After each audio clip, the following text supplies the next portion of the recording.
Namaste, everyone. And before we start, we have to give you a upcoming good news, and that is we are about to touch 6 lakh subscribers. Of course, we need your help. We are about 600 short. So why don't you just make up for that? That is one. And the second is that we are planning a big Ghar Wapsi program right here on this channel. And with me, I have 3 distinguished guests. Of course, the permanent guest for Wednesday 10 p.m., Sree Vibhuti Jha, and 2 other guests. Can we bring Vibhuti ji and others on the screen, please? Here they are. Namaste. The permanent guest for Wednesday 10 p.m. and Melissa Kapoor ji and Sree Iyer for the first time on Jaipur Dialogues. Of course, I have been on Sree Iyer's show a number of times, but Sree Iyer is on Jaipur Dialogues for the first time. And of course, he's got Capitol Hill in the background. So I guess he is going to epitomize the American spirit. I hope he doesn't confront us with manifest destiny. Well, We'll see. So let me start with Sree Iyer. Okay. I find that Elon Musk is facing the same kind of phobia that is usually reserved for Hindus in the United States and the West. So can we adopt him as an honorary Hindu or some such thing? And for temporarily, of course, I think in the longer run, he will go back to his conservative roots and they will start bashing Hindus again. Thank you, Sanjay ji, for inviting me to your channel. It's always a pleasure to be with luminaries such as Vibhuti ji and Melissa Kapoor ji.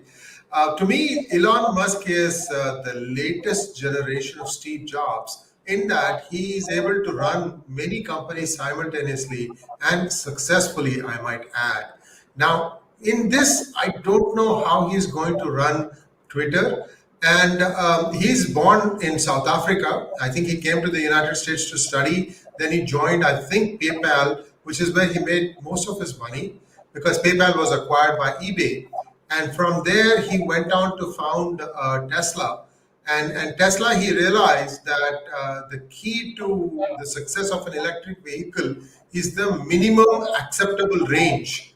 And that's the problem that he solved. To me, that was the one that made it possible for him to leapfrog everybody else. That said, now let's take a look at why he might have possibly bought Twitter. There are 2 reasons that I can think of. One is that he feels that Twitter is leaning so left that it is in danger of just falling on its side.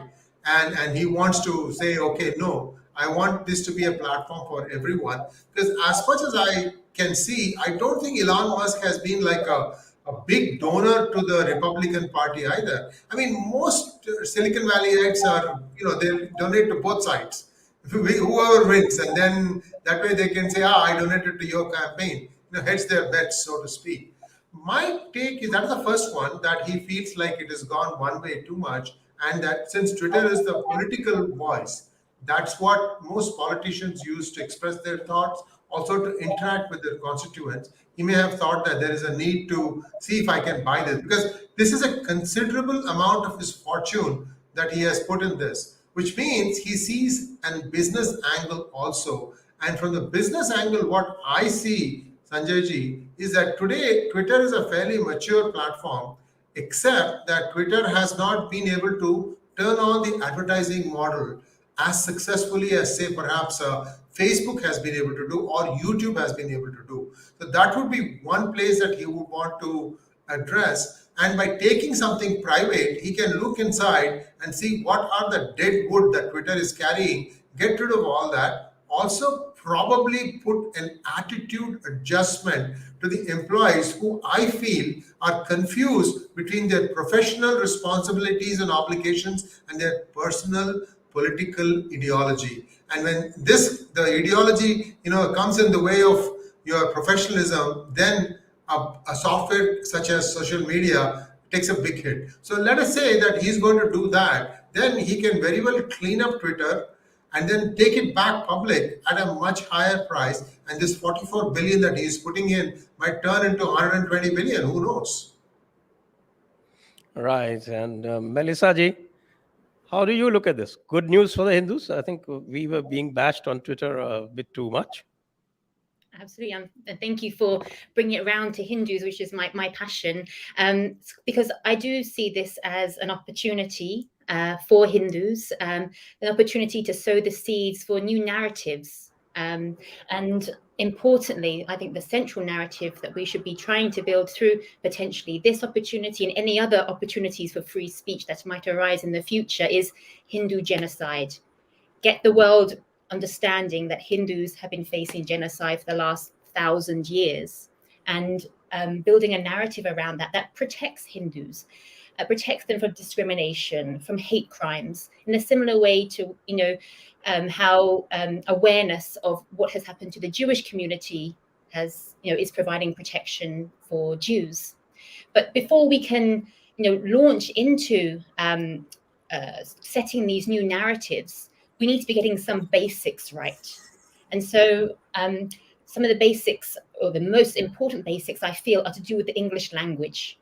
Because if we don't get the basics right around how we are presenting Hindus to the world, now that we potentially have an opportunity to shape new narratives, we can actually be doing more harm than good. Because language is really crucial to this problem of Hinduphobia, Hindu hatred, because the West controls the evolution of the English language. And obviously the major media operates in the English language, and the world's narratives are constructed in the English language. And India inherited the English language ultimately as a tool used by the British Raj to control and manipulate Indians.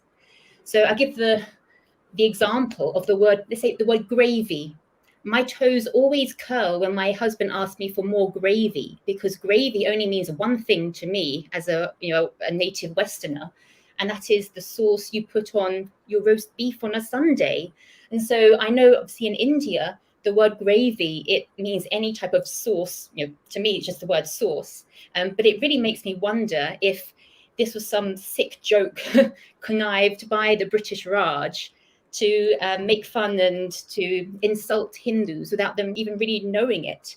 And there are so many of these sort of misuses of the English language that I feel really causes a lot of damage for the Hindu cause. So, talking about the itihas as mythology. Mythology means made up. Mysticism. To me, mysticism means weird, voodoo, ghosts, black magic, and really scary connotations that fit really well with, the film I saw when I was maybe, 6, 7 years old, that shaped how I viewed India and Hindus, which was from the Indiana Jones and the Temple of Doom movie, where you see them eating monkey brains and things. So the word Hinduphobia, I know many Hindus dislike the word Hinduphobia because they say, well, what reason is there to be afraid of Hindus? But actually, I agree, there is no reason to be scared of Hindus, but actually Westerners, many of them do have a fear because of how it's being portrayed. There is the sense of fear of Hindus, but there's also like a humor around it. It's almost like a ridiculousness. And this stems obviously from the Abrahamic faiths, where anything to do with worshipping murtis, idols, polytheism, it's all seen as ridiculous. So that's where the sort of humorous angle comes in. It's something that's not to be respected. And so, words like Hinduphobia, I actually feel it's quite a good word. Hindu hate, I think that's another good word. But Hindumesia, maybe. The horizon. And I just want to say that I feel we have to be careful with that word, because we should speak to be understood, not to be misunderstood and blurring the waters. Okay, Vibhuti Ji, you can have a go. I can have a go, but go where? I'm taking the cue from Sree Ji, and I'm very happy to see him here. Sanjay Ji, thank you for inviting him, because a few weeks ago we were talking about, and I had invited him to come on the show. So glad to see you here. And Melissa Ji, this is the first time I'm meeting you face to face, so that's great. But I will take the cue from the two elements which both of you talked about. Elon Musk is definitely as much after the money part of it as a business decision to acquire Twitter, as much as he is about the free speech part.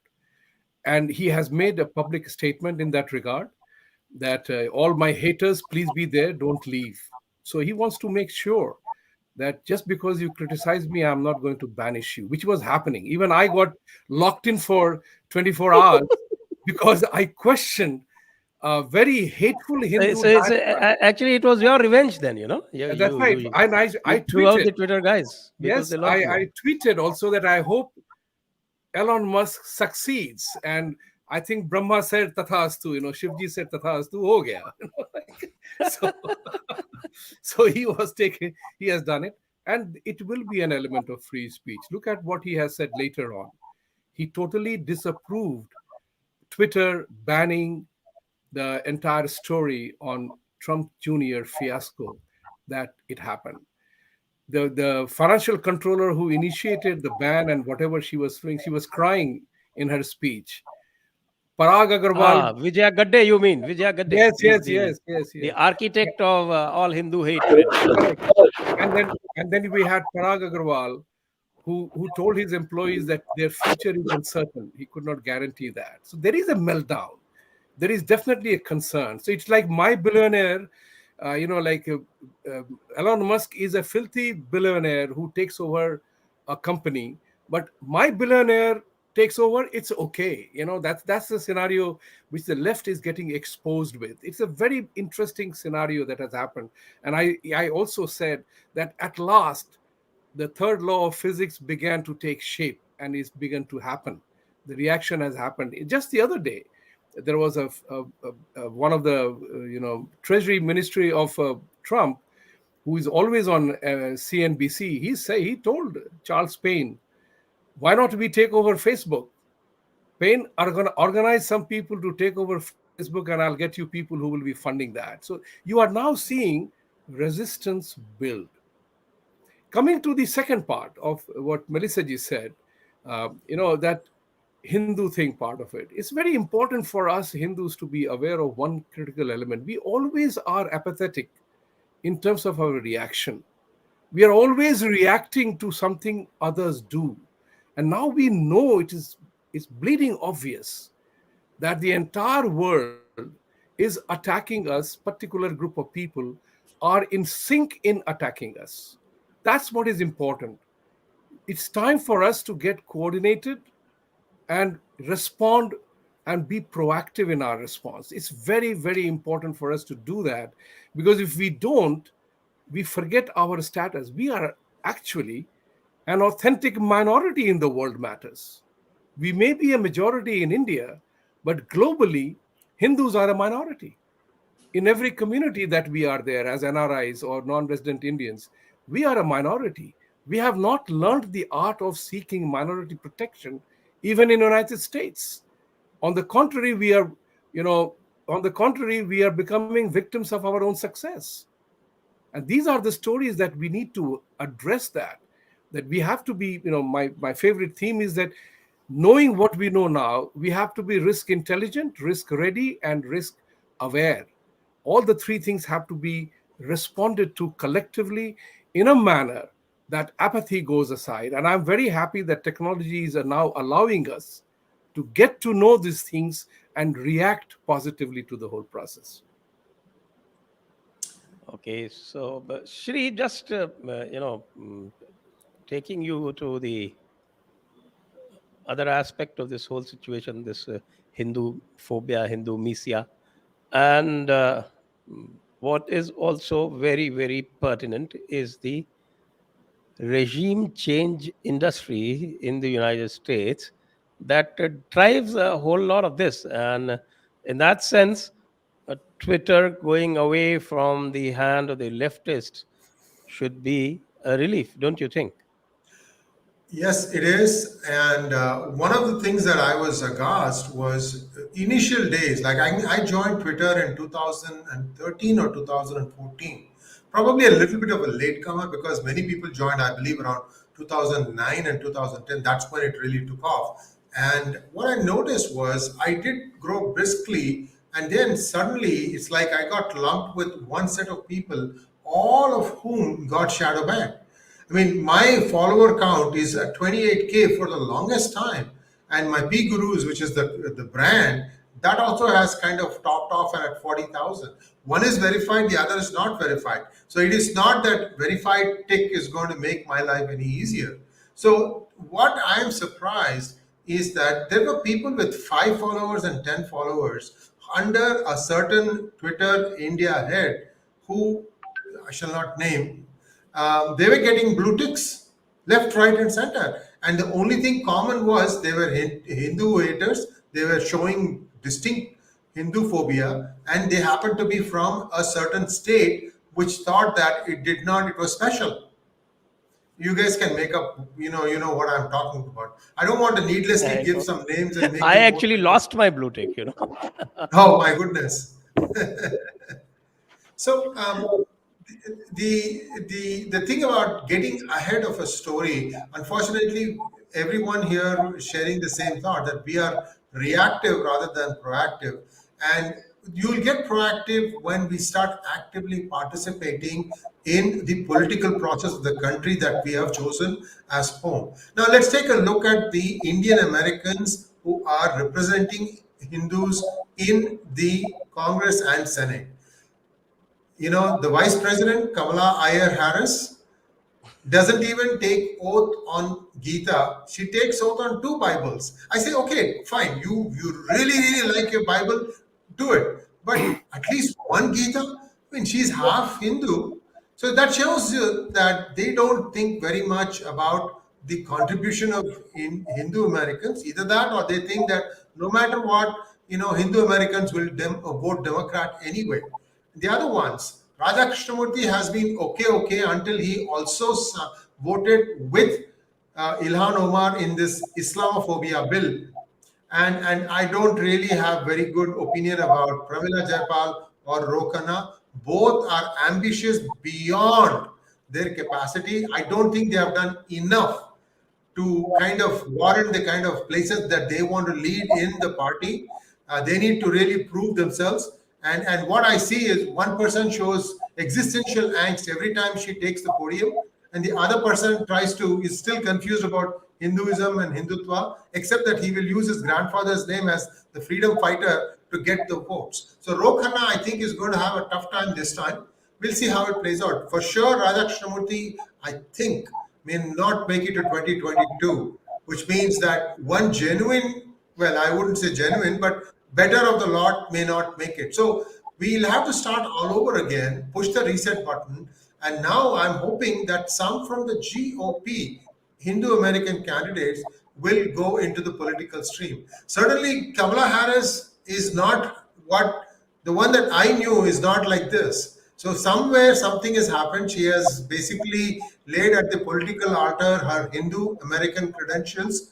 I don't know. Maybe she will pick them up. I have no idea. But I hope that she does. She does have a good head on her shoulders. Unfortunately, that doesn't show from her statements and from her, whatever persona that has been projected so far. That's my 2 cents, my friend.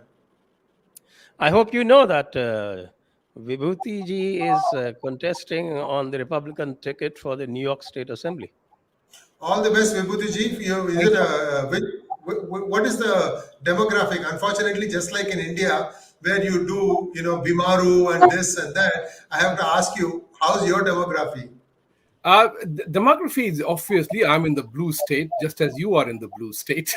So but we are turning the tide here. Last election, Republicans won Nassau County. We won many significant seats, and thanks to Biden, thanks to Ilhan Omar, thanks to AOC, who are taking the party to the extreme left. I'm happy about that. So our odds are good. Although I live in a community that has abundantly blue, but I have my neighboring constituency of mine is Great Neck, which is predominantly Republican. So it is going to be a good fight. I'm looking forward to that. And, so I'm looking forward to that. I have a chance. God's grace. Wonderful. Yes, I have a chance. My platform, P Guru's platform, is open for you, Vibhuti Ji. I've always given the space for congressional candidates to express themselves. I'll be more than happy to give you more, a periodic chat where you want to weigh in on a particular policy or an idea. Feel free to just call me, and we can set up something and we can just keep going. So all the best to you, Thank you Vibhuti very Ji. much. Yeah. Offer accepted. Thank you very much. Yes. Offer accepted. Okay. So one deal made on Jaipur Dialogues and recorded.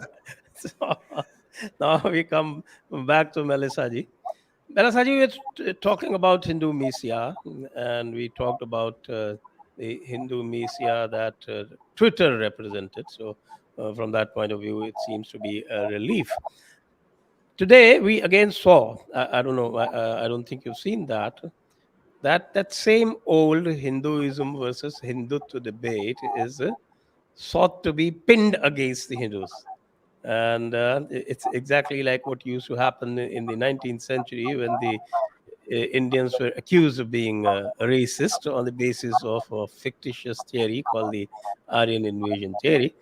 Now, they are being told that, okay, that you are not following Hinduism, you're following Hindutva. So, how long are we going to take all these tropes from the West? Now, I think we have, as you said, language is important. So, have you lately heard Dr. S. Jayashankar speak to the West in their very own language so beautifully? So no, the English that is used in India is absolutely completely confusing to people in the West, and the understanding of what Hindus are as a result is completely confused. And in many ways, I feel that this leads to, firstly, the problem that many Westerners they have no tools with which to differentiate Hindus from Muslims, because from the Western perspective, sort of between the Middle East and China, it's all just a blur. If I'm being really frank here, and you're all kind of, and your people living there are all kind of the same. And here in the West, we know about Islam. We taught about it in school, but Hinduism, I never learned about Hinduism in school, partly because many Hindus are saying it's not a religion, so then it doesn't have to feature on the religious syllabus.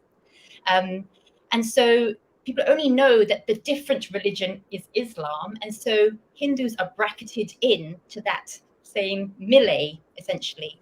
And unfortunately, that then means that the consequences of some of the crimes, the criminal activities, the rapes, the fact that such a high percentage of Muslims, certainly in the UK, are living on the state benefits, those same prejudices or those same feelings towards that population are then reflected onto Hindus, because people don't see the difference between these two communities, even though Hindus in the UK are absolutely considered the model minority in terms of educational attainment, earnings, behavior, and lack of dependence on the state because of the tight-knit family model.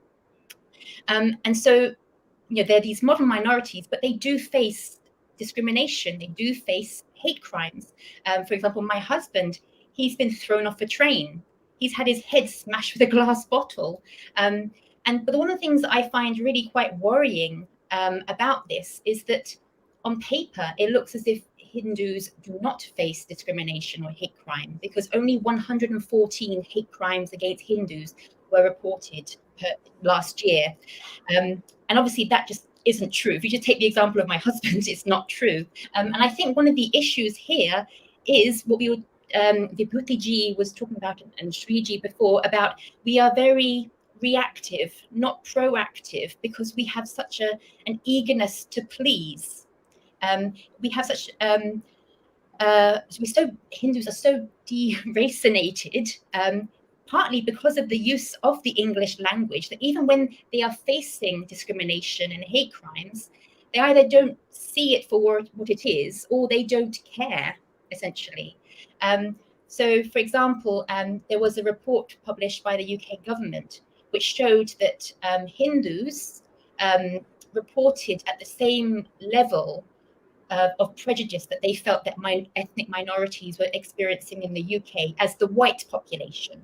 Whereas obviously the other ethnic minorities were seeing much greater discrimination. Hindus said, actually, we don't really see any discrimination in the UK society. And yet, when a more targeted report was put out by the 1928 Institute, which is a spin-out at Oxford University, 80% of that sample of Hindus said, we have experienced ourselves discrimination in the past 5 years. So there's this mismatch between what the general Hindu population in the UK perceives as discrimination against themselves, and when you're targeting people who are sort of self-selected, people who are on social media and aware of these think tanks and other groups that are trying to do more for the Hindu cause, there's this massive mismatch. So it just shows that wider British Hindu population, they are almost brainwashed into not appreciating what it means to be Hindu, what it is to be Hindu. And these sayings of, Hinduism is not a religion, it's a way of life, all religions are the same, Ithihas are mythology, Hindu practices are not Hindu, they're for everyone. I feel that these are really to blame for that sort of apathy to the discrimination that Hindus generally are facing in the Western world. Well, that's a very, very important point. And Vibhuti Ji, coming to you on this, I think somebody's mic is on. Can you please mute it?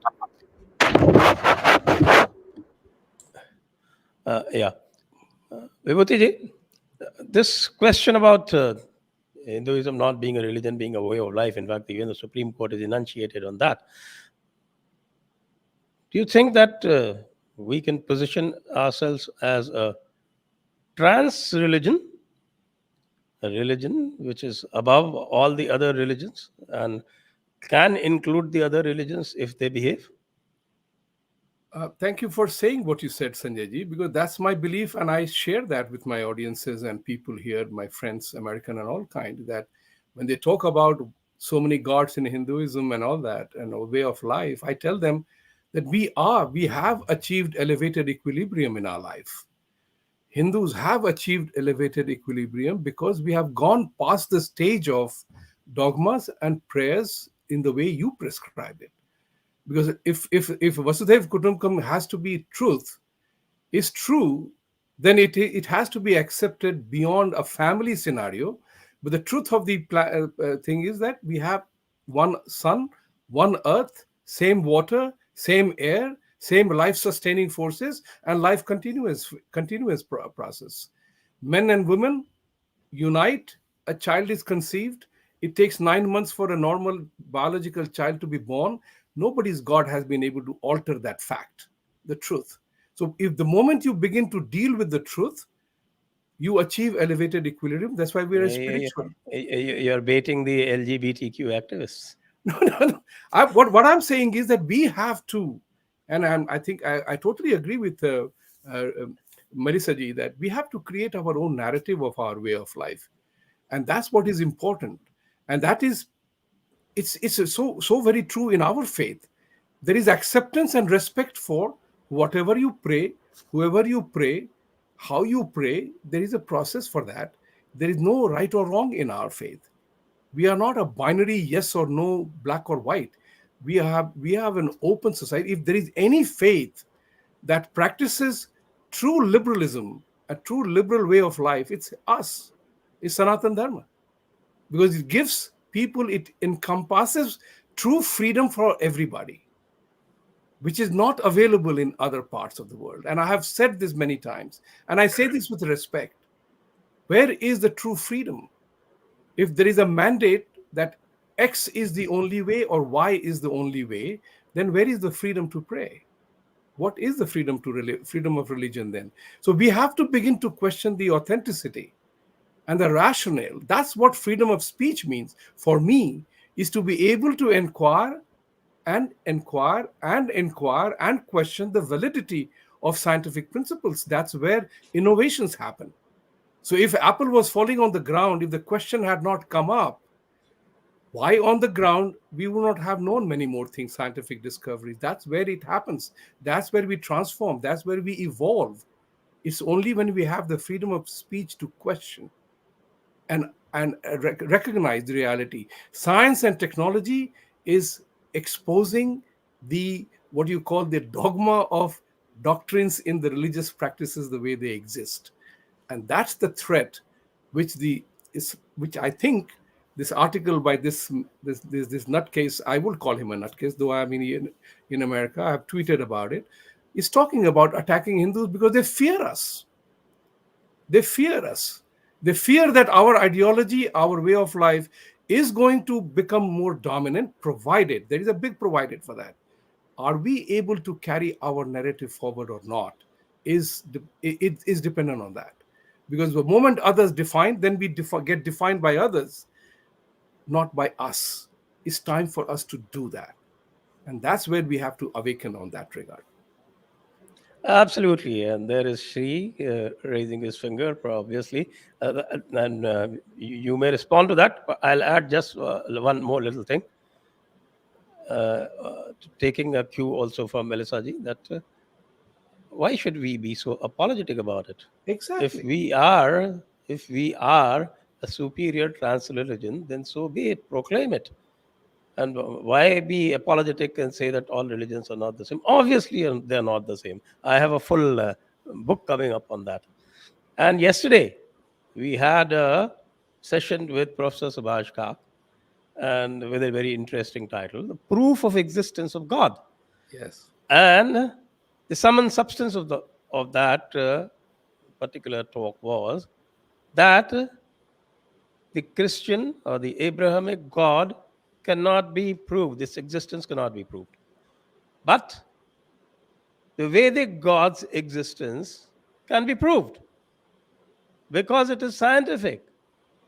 So why don't we take that route and assert ourselves and tell this Mehdi Hassan, well, you be a cattle, and that's why, since you're a cattle, so you look at other people as cattle.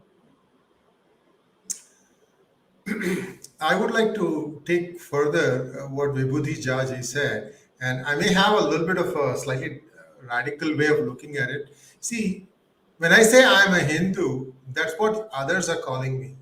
Truthfully, I'm not a Hindu. I am a Sanatani. I'm a follower of Quite right. Sanatana Dharma. Now, if you look at this Sanatana Dharma, it's, if you translate it, it says, Sanatana is eternal, and Dharma has many meanings, and the one that is sort of close to what describes a dharma here is flow. Dharayati iti dharma.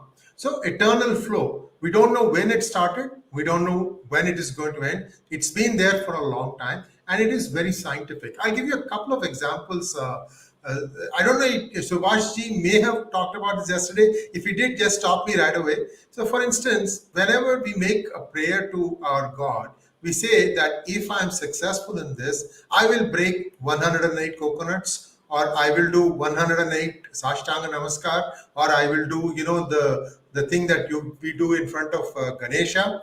We'll do 108 times. What is the significance of this number 108?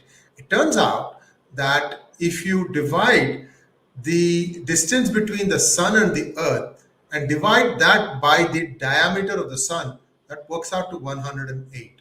Likewise, if you divide the distance between the moon and the earth and divide it by the diameter of the moon, that also is 108. Likewise, you divide the diameter of the sun by the diameter of the earth, that too comes out to be 108. So there is this thing, Yat Pinde Tat If I may Brahmande. just Go ahead. supplement, it was Professor Subhash Kak who first propounded that, according to my information. Yes.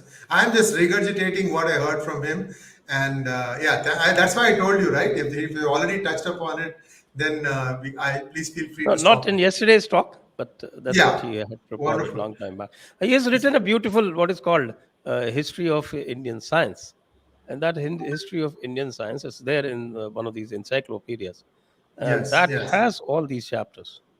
So here's an interesting thing, Sanjay ji.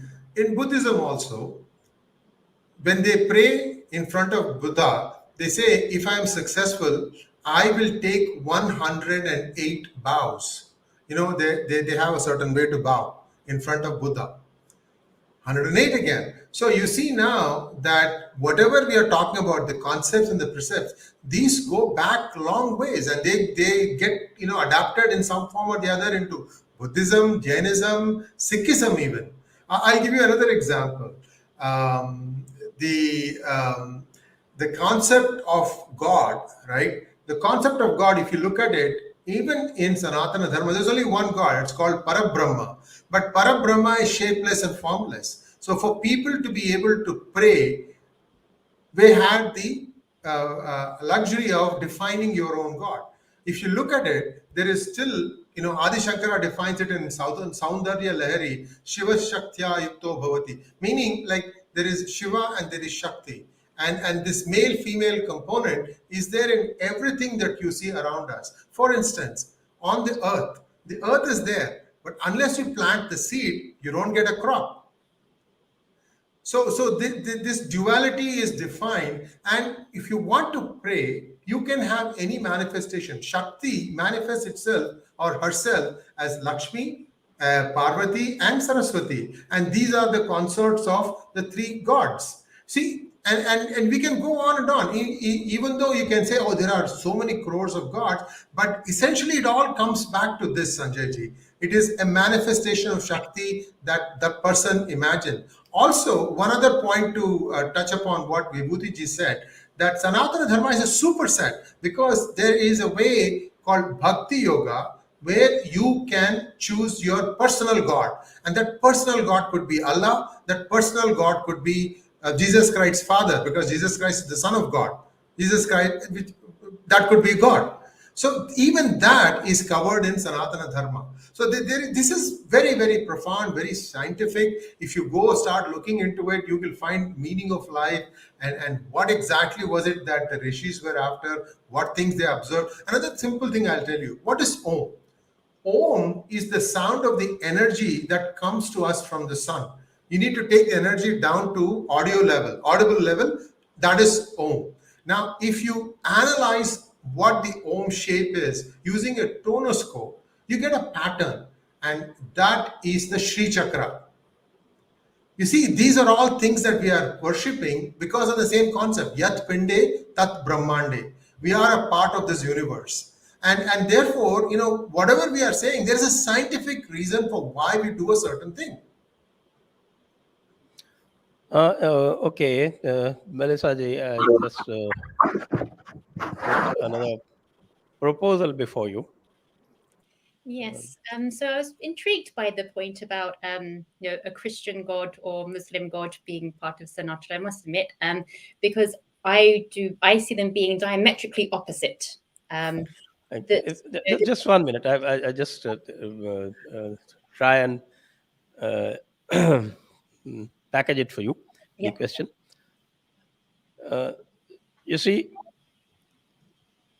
unlike Christianity and the Abrahamic religions, where there is one God, there is what is called, there is a binary, that God also has Satan, whom the Bible says that is produced by God. Why? Nobody understands.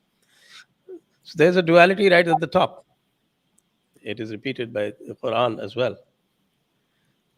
And at the highest level, there is no duality as far as Sanatana Dharma is concerned. But then it admits of layers, because even in our psychology, the Indian psychology, what we call Vak, in the Indian Vak, we have 4 layers. And those 4 layers, what we call Vaikhari, Madhyama, Pashyanti, and Para. And this Para always is this transcendental thing which does not exist in the Western neuroscience. But I don't know, I sent you the link. I don't know whether you watched that particular episode. That how the Western neuroscience is now coming around to the view that it will have to go to the para stage. If it goes to the fourth dimension, then the Christianity is finished. Because when Carl Jung was looking at this, and he found this, and most of his studies are based on the Indian psychological studies, because it was necessary for him to consult with the church, and with the church shut down the fourth dimension, and that is why they stuck to three. So even three is too much. Actually, they should have stuck to two, because everything is a binary. The logic is binary. The book is a binary. The God is a binary. Everything is a binary. So either this or that, right or wrong. I think mm, Vibhuti Ji said that we don't go by right or wrong alone. In fact, again, Professor Subhash Kak himself has a theory of what is called three-koti logic, or the ternary logic, being the most optimum logic. And he's proved it mathematically. That mathematical proof is there.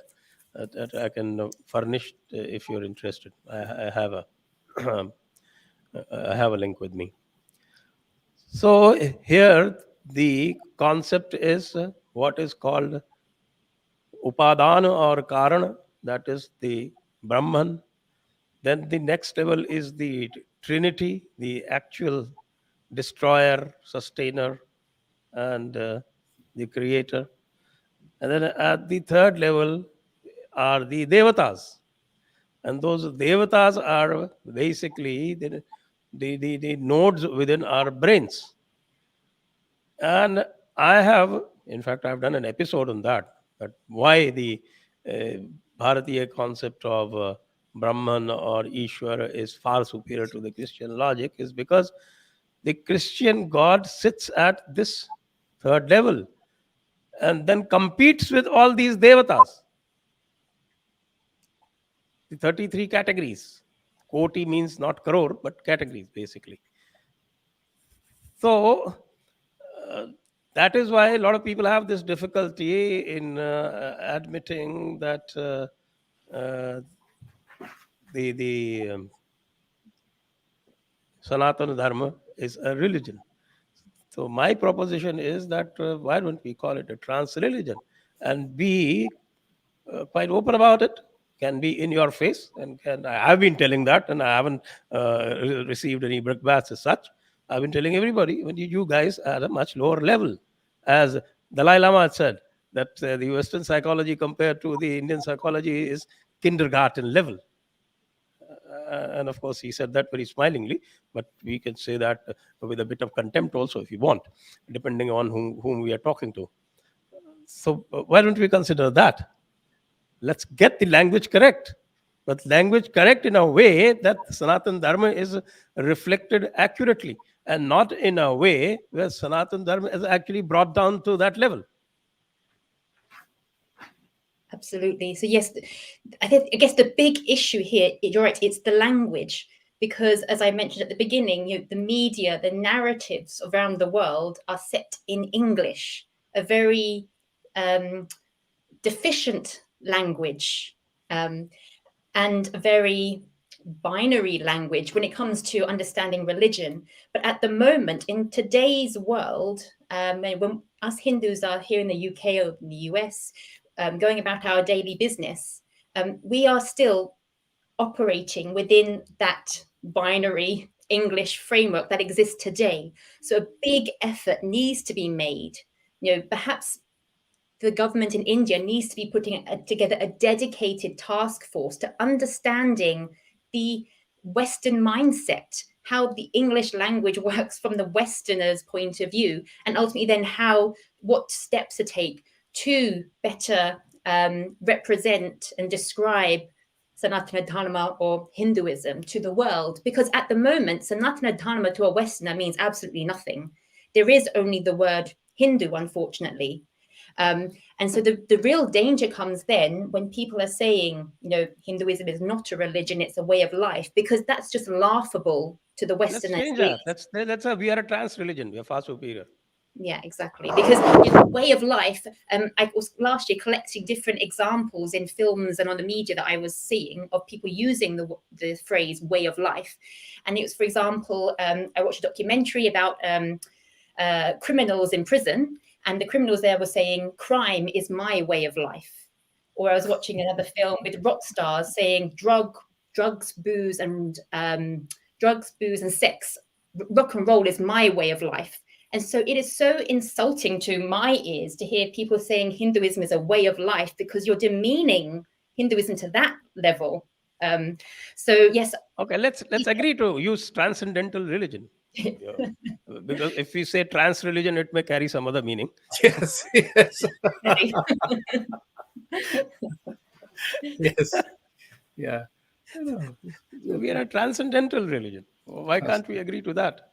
And the word transcendental has been accepted as a part of Maharishi Mahesh Yogi's meditation part of it. So, Yes, it is important to be able to do. But I just want to jump in here with two please. things here, which Melissa ji had said about English language. This is very important because the right time to mention that. And after that, Melissa ji can take it. There is a gentleman. Now we are nearing the end of our time. So, Jeffrey Armstrong, those of you who know him, he was on our please show. Try to make it the last word. Yes, yes. Jeffrey Armstrong is writing a book right now, The 108 Words That Destroyed India and Hinduism, English words. And once the book is published, he's agreed to come on our show and would like to talk about those 108 words. And language plays an important role. And Yes, so we have to begin to talk about that, how we are a way of life as an elevated equilibrium. We have achieved that. Our texts, our Vedas are all full of that part of it. Somewhere along the line, we became apathetic and got suppressed. And we have to emerge out of it. There is no other choice. And science and technology are our biggest support. And I'm of that opinion that we have to use these instruments to further our argument and talk. And let's talk about it. Get to know and talk about it. I will leave it to Melissa ji for the last few minutes. Just to talk on the back about having a dedicated effort to approaching how we present ourselves in the English language. So I think it was last year, the UK government sent out a survey seeking feedback from the population on the definitions of the words religion, faith, and belief as per the usage of these words today. And so, things like that, I feel, the government in India or, really important Hindu organizations need to be leaping upon those opportunities to be making sure that the Hindu angle is taken into it, it's considered in that. And yet all I really see, unfortunately, from the political leaders in India, from many of the Hindu gurus, is that they are actually confusing things even more. They are promoting these things of Hinduism is not a religion, it's a way of life, that certain Hindu practices are not Hindu, that you can be a Muslim and a Hindu at the same time, or a Christian and a Hindu at the same time. And even, the topic of Hindus and Muslims, having the same DNA, and these are all things that are, from my perspective, are muddying the water, not only from a Westerner, as in us understanding what is a Hindu, but also, I believe, for Hindus themselves, it is confusing them. And that then is leading to conversions, is leading then to them not seeing discrimination when it is occurring to them.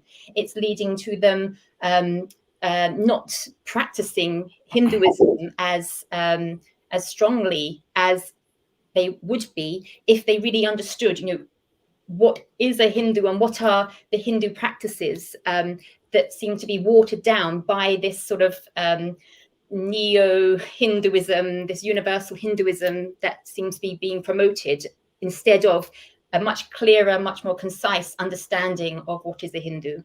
So I'm much more in favor of that second one, and I feel that a proactive effort and a proactive, a dedicated task force needs to be put in place to be addressing this problem, as there are, potentially things like, Twitter now potentially being a place of greater free speech. We need to be seizing on these opportunities, but in the correct way. Otherwise, we really could be doing more damage than good. So that would be my closing speech, that we need to be taking hold of this opportunity and doing something about it in a good way, not carrying on as we have been, and confusing things even more, because that will just show the Hindu community to be confused, and that would just lead to the breakup of India, is ultimately what my greatest fear is, because Hinduism is what unites India, and so Hindus need to be clear in who they are, what they are, for India to survive. Sree, you wanted to have the last word, it seems. You're muted. You're You are muted. muted. Unmute yourself. Yeah. 4 things that I would like to have as takeaways. Again, 2 of them from Professor Subhash Kak's conversation. 108 karanas are what are there in Bharatanatyam. And in our body, there are 107 marmas in Ayurveda, which means ways in which you can ail. And the 108th one is when you have none. So again, there is this intimate binding with the number 108. So I can go on and on and on and on about this. I lost my train of thought on Basically, what you can sum it up by saying that the Sanatan Dharma is basically science. And it that is. is why Completely science. Yes, that is exactly. why you can have a proof, scientific proof for the Sanatana concept of Ishvara or God, but you cannot have Yes, a yes. proof for the And the last Abrahamic 2, concepts. the thing came back. The last 2 is we can prove the existence of Lord Rama, who was one of the avatars, because the time has been established based on the writings of Valmiki. Same way we can prove the existence of Lord Krishna, again from Vyasa's Mahabharata, where it's so accurate. We now have the dates for them. 3102 is when the war took place. 5874 BCE is when the bridge was built for Rama to cross across to fight Ravana in Lanka. And these things are matching in more than one way. They plug in the description of the story by Valmiki, and you put it in planetarium software. He describes it in constellation of stars, and that matches up exactly on a different way. What they did was they looked at the bridge. They said the sea level has been rising a certain amount every year, and if you assume that the bridge was about a meter above the sea level, I think, and Sri, now we are digressing a little bit, because we are no, I'm talking just saying. about So these Brahman, are 4 and things. when we talk about Bhagwan Ram and Krishna, they are at level 3. They are avatars. That is true. So That is true. we are not talking about level 3. We are not talking about the Quranic concept of having a partner to Allah. Partner to Allah is at level 3. We're talking about level 1. So let's stick to level 1 and elevate ourselves, as it was initially stated, I think. Tathastu. So, okay, we have a lot of questions. So I think we quickly move over to the audience questions.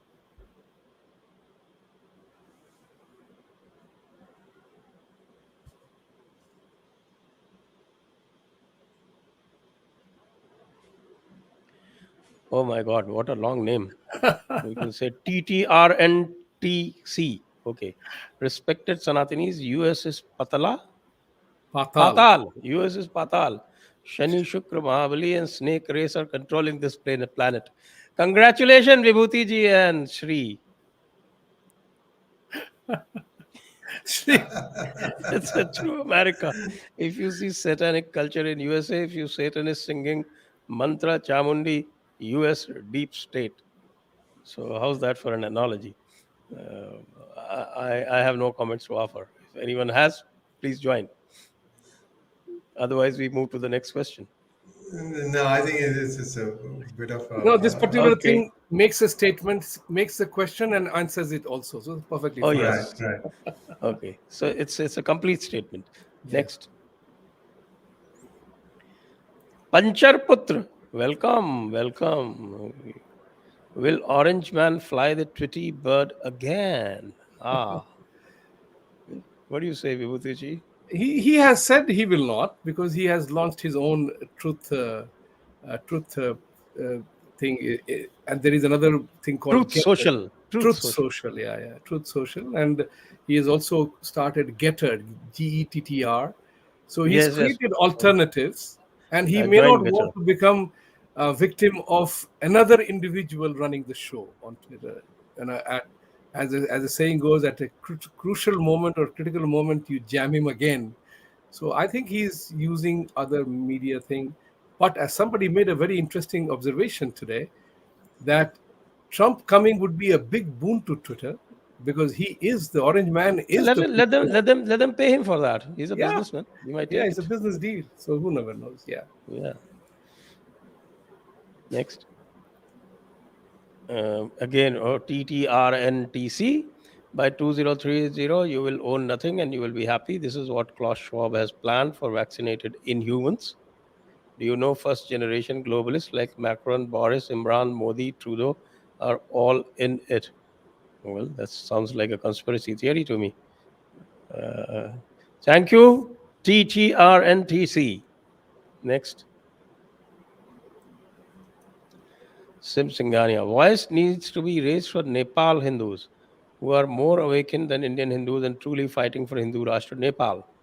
Please do a program in support of Nepal Hindu Rashtra than India Hindu Rashtra. We can do it for both. Any comments, Melissa ji?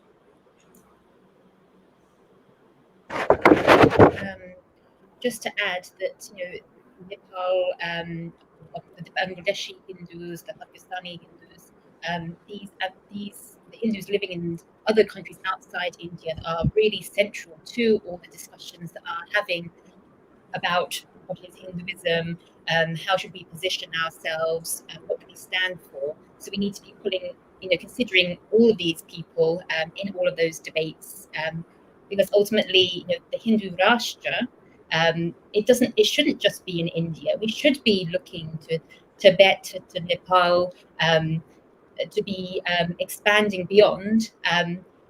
Because there is certainly, I feel, a great opportunity for Hinduism to really shape the world in the future, not just these countries that were previously Hindu, but all around the world, even through to the West. When there's such a shift towards environmentalism and benefits of mental health, there is such an opportunity to spread Hinduism. And so we should be looking, yes, not just to Nepal, but to many countries around the world, to see how can we pull them into the debates about what is Hinduism, how to strengthen Hinduism amongst these populations. All right. Next one. Sim Singhania. 9 grahas stay in 12 rashis each, 12 to 9, 108. I think this mic needs to be muted. I'm getting an echo.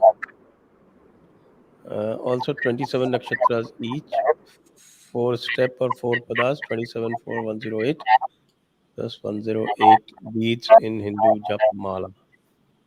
Reason for 108. Okay, thank you. Thank you, Sim Singhania. Sree, I think you also need to be muted, looks like. Time has come to I was de-Christianize muted. and... sorry? I was muted. Oh, You was... where's the echo coming from? I don't know. I don't know. Time has come to de-Christianize and Hinduize. Now it is not coming. Re-Sanskritize Indo-European languages, not just grammar and vocab, but also literatures like pushing Hindu thoughts like karma, rebirth, Shakti, Ma, Puja. Vibhuti ji? I totally agree with that, because I have also begun to talk to the various news channels here that don't, insult our words like guru, mantra, you know, guru, mantra, and pandit. Now, these three words have significant meaning for us. But if you notice the Western media, particularly English media, you will notice they emphasize on the gurus, the pandits, and mantra in a very pejorative and very cutting across, as if make it look bad. We have to protest about these things, and we have to assert ourselves do not use it. I have sent several messages. I have sent several messages to all these channels that if you do not know the meaning of the word, do not use it. Why don't you say apostles of this? Why don't you say the gospel of Bible instead of mantra? Why don't you use your terminologies to describe that? So I think I agree with him that we have to begin to use our words ourselves first in a manner that gains more currency. Our apathy leads because we want to be like the West. We want to be like them. That's why we adopt their words more. For example, when COVID came about, everybody is punching fist. That was the time when I told all Indians, do this. That's the best way. And I still do that. If somebody comes with me to punch with their hand, I said, no, I will hurt your finger. Let's do this. So establish equality in that fashion. There comes a moment in time that we have our own things to establish. Right. That's what I mean, freedom of speech, to ask a question, right? Next one. Jahangir Gotla agreed with Melissa. Just select and assign a handful of gurus who are authorized to speak for the Hindu community as a whole. DNA, etc. points must be canned. No, that's an impossibility. What do you say, Melissa ji? So the first part, absolutely, That's an Abrahamic solution. Because the issue is that obviously the Hindu gurus are the people that are setting many of the narratives around things like all religions are the same, Hinduism is not a religion. Because I feel many people argue they do this because they're trying to attract Westerners into Hinduism. But my argument is actually, I find that the most off-putting part of being a Hindu. That's not what attracts Westerners into Hinduism, hearing that Hinduism is not a religion, it's a way of life, all religions are the same. It's total nonsense. If you are seeking an alternative to Christianity or Islam, you don't want to be hearing that Hinduism is the same as Christianity, and to be hearing that Jesus can be part of Hinduism. You want the alternative. So I feel that's a completely flawed argument. And I really wish the Hindu gurus would actually understand the Western mentality better. Because I think if they did, they would stop doing this, and it would have a big difference on then the strength of belief of Hindus. Because all of this nonsense is just watering down their belief and making them ripe for conversion. Okay, so since I've written that little booklet called All Religions Are Not the Same, I think I should try and become a guru. Next. Sim Singhania. If Ishwar Allah Yehovah Tere Naam is true, of course it is not true. Get any Muslim to say that, or a Jew to say that. Then Vishnu Hiranyakashipu Tere Naam must have to be true. It is not, so Allah Yehovah, selfish being, unworthy of worship. Yes, they carry all the what is called in our tradition the shadaris, the six enemies: Kam, Krodh, Lobh, Moh, Mad, Matsarya. All six are present among these gentlemen. They are not what we call the transcendental Brahmans. That is why I say that I pitch for transcendental religion, so that the religion part is also understood that okay, this is some kind of a system, and transcendental, we are not like you. Next.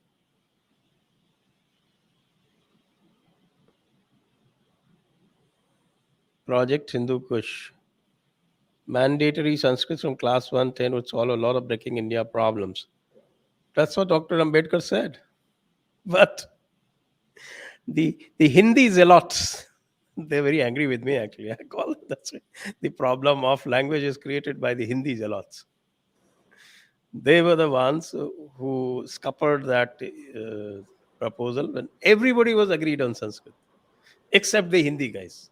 Just imagine. And today the Hindi guys are the ones who are trying to propagate Sanskrit. So I think there is some substance in what he's saying.